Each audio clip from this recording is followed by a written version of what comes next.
All right, welcome back to ABA exam review and let's learn ABA. Today we are going to be covering discrete trial training. Discrete trial training is a basic fundamental skill that we need to have as ABA practitioners. RBTs and BCBAs both need to know and be familiar with how we do discrete trial training and the different types of discrete trial training we can implement. Very easy concept. We don't want to overcomplicate it, so we're going to make it as easy as possible today. If you're looking for RBT exam materials, check out btexamreview.com. BCBA materials, check out behavioranalyststudy.com. Please like and subscribe. Other than that, let's work hard, study hard, let's learn ABA. So discrete trial training, DTT, discrete trial teaching, however you want to refer to it, it's all the same, right? So we're repeatedly presenting the SDs or our instructions, followed by planned consequences and feedback. And the key word there is planned. Discrete trial training is very, very contrived, very controlled, very planned. It isn't naturalistic. It's not incidental. It's very, very planned. So what we're going to cover is what is DTT, the different parts of DTT, methods you can use, and then things you need to remember about discrete trial training. So what is discrete trial training?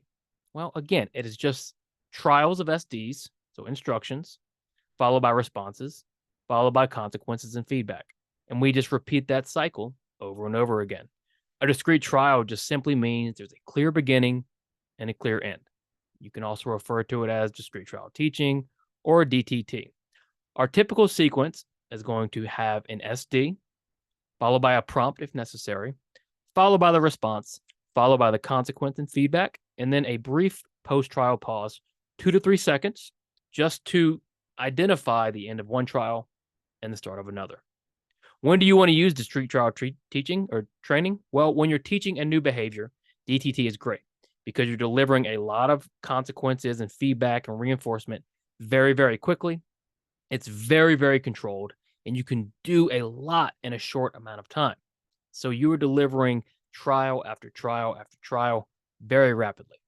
You also have a lot of control over the learning procedure. You have control over the environment. You have control over the reinforcement. It is very good for teaching new skills. Now, let's break down the different parts of a discrete trial. So our typical discrete trial is going to start with an SD, or a discriminative stimulus, otherwise known as the instruction. So you say touch blue, say cat, what is your name, run to the store. Whatever your SD is, whatever your instruction is, that's where we start, right? Then, if there is a prompt, the prompt follows the SD. And a lot of people mess this part up because they want to prompt after the consequence. They want to prompt after the response. A prompt is an antecedent. The prompt has to come after the SD before the response. It's very, very important because the prompt is really just a temporary SD looking to evoke the correct response. So make sure when you're prompting, you're putting the prompt in the right place. So after we prompt either a stimulus or a response prompt, make sure you check out that video we have on our channel, we get our response. So the learner response. The learner might have the correct response, the incorrect response, maybe no response, okay? A lot of discrete trial tracking methods will give you 3 options. You can indicate a correct response, an incorrect response, and then a no response. That no response is important in DTT. Typically, you want your responses in DTT to occur within a few seconds of the SD. If it's taking 10, 20, 30 seconds to respond, it's really not functional. The response is then followed by our consequence. Now, that consequence can be reinforcement if they hit the target behavior. It can be corrective feedback, or it can be punishment, right? If you're going to use corrective feedback, make sure you're specific and you label the target behavior and what you want to see. We don't just say, good job. We don't say, that's not it. We want to be specific about what we want to see. Okay. Use your language wisely. And then there's the post-trial pause. And the post-trial pause is simply 2 to 3 seconds to distinguish between one trial and the next. So different types of methods used in DTT. Massed practice is when we're just presenting the same trial over and over multiple times in a row, just trying to teach the same skill, okay? You have to be careful with mass practice that you're not satiating on reinforcement, because mass practice, you're typically going to be delivering a lot of reinforcement. You can do that with token economies or by limiting reinforcement outside of DTT. Then the no prompt strategy. So no prompt strategies are used after correct responding is demonstrated. This is an important thing to remember about no prompting.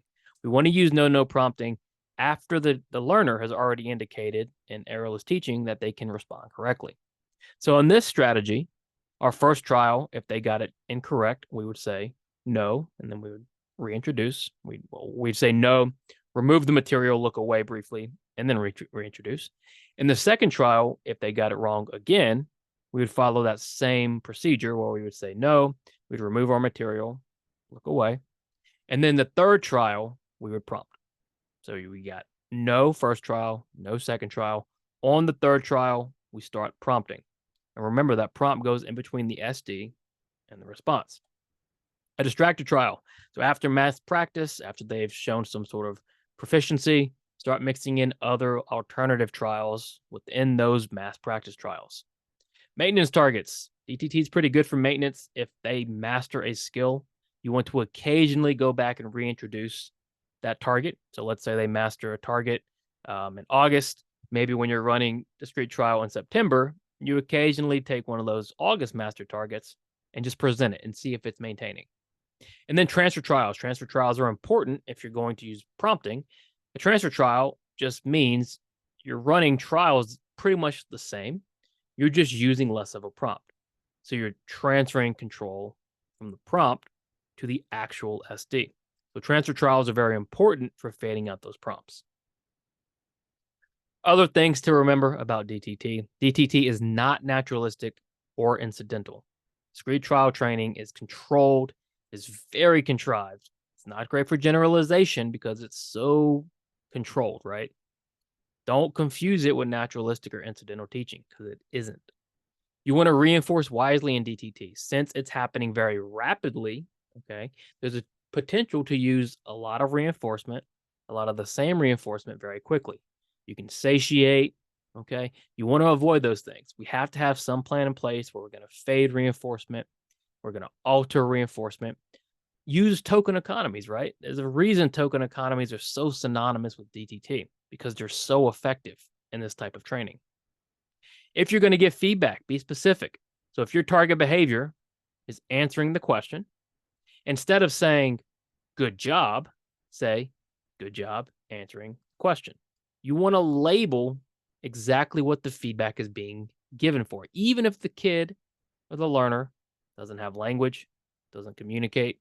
You want to use as much communication and language as possible. You want to be as specific as possible. And then when giving corrective feedback, always use a neutral tone. A big mistake new RBTs make is their corrective feedback can be very harsh. If you're going to give corrective feedback, just do it very neutral, okay? No, that's not it. Let's try this instead. And then reintroduce, okay? That way, you can match your tone to the consequence. So when you're very neutral, they'll know, well, okay, maybe that wasn't right. When they get it right, then we're excited. Then we're upbeat. So discrete trial training, very straightforward, super simple. You're just repeatedly presenting SDs or instructions, followed by plan, consequences, and feedback. Discrete trial training is typically thought of as 3 picture cards in a field, right? You're saying, what's your name? They tell you your name, you deliver feedback. It's a very controlled way of teaching, but it's effective, okay? It's not effective for generalization, and we don't want to use discrete trial training forever, but it is a good way to teach initially. It's easy to learn. We don't want to overcomplicate it. Awesome. Thank you for watching. Very straightforward lesson. Don't overcomplicate this. That is Let's Learn ABA Discrete Trial Training. If you're looking for RBT materials, check out btexamreview.com. If you're looking for BCBA materials, check out behavioranalyststudy.com. As always, we are ABA Exam Review. Like, subscribe. Let us know when you pass so we can include you in our Sunday shout-out. Work hard. Study hard. See you soon.